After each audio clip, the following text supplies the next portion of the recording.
today's video, I'm going to take you through all the steps I went through in order to create these beautiful stones that I made for a very special project that I will reveal at the end of the video.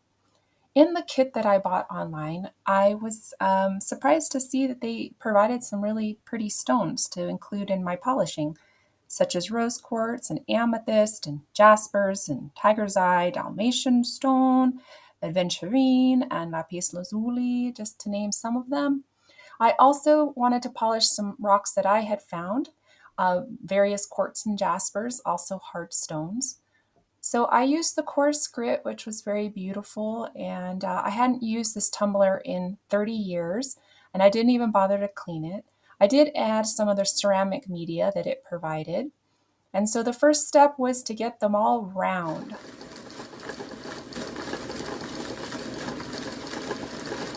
Here is the reveal for that first round, and as you can see, they got quite smooth just in the first round.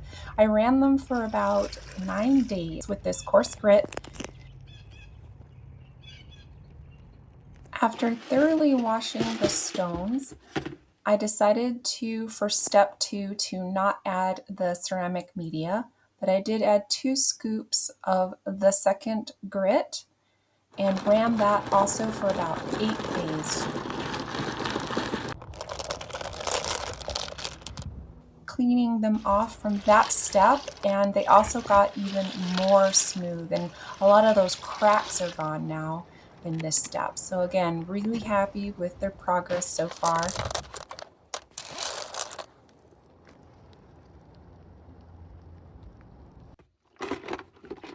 So I cleaned them really well and decided I wanted to take it an extra step.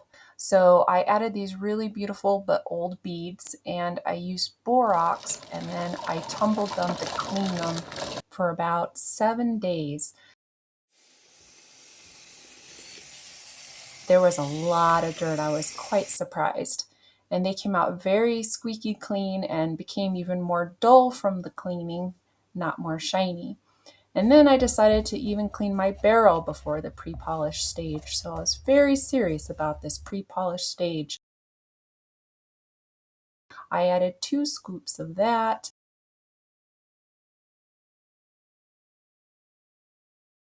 As you can see, my tumbler that I hadn't used in 30 years was really starting to take a toll at this point. But after about 10 days on the pre-polish, everything came out really nice. Everything got a little bit smaller again. But before I went to the polish stage, I decided I really wanted to get them clean again. I wanted to clean the rocks even more thoroughly, so I used my jewelry cleaner, which is a sonic cleaner, and I had to do it in 2 batches. And within seconds, you can see the dirt coming off of the stones. So I was really glad that I did this step, because clearly they needed it, because this was even after a thorough washing, and there was still a lot of grime coming off of them.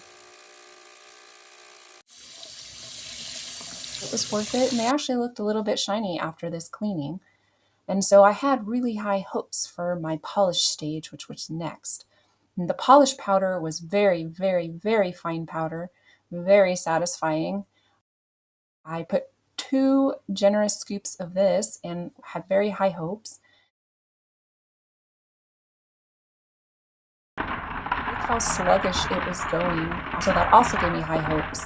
But then when I actually, after 9 days of polishing, I was a little disappointed with the lack of luster.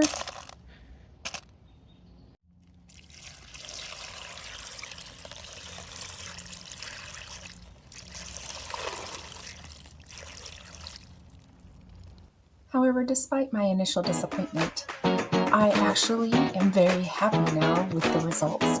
I actually like looking at the rocks in my garden with both a dry and wet look on the same stone, because now I can appreciate the stone in 2 different ways. So I decided not to go for another polish stage, but instead left them as they were. And I am very happy with the way it looks in my little pollinator pond. Thank you so much for watching, and please subscribe for more.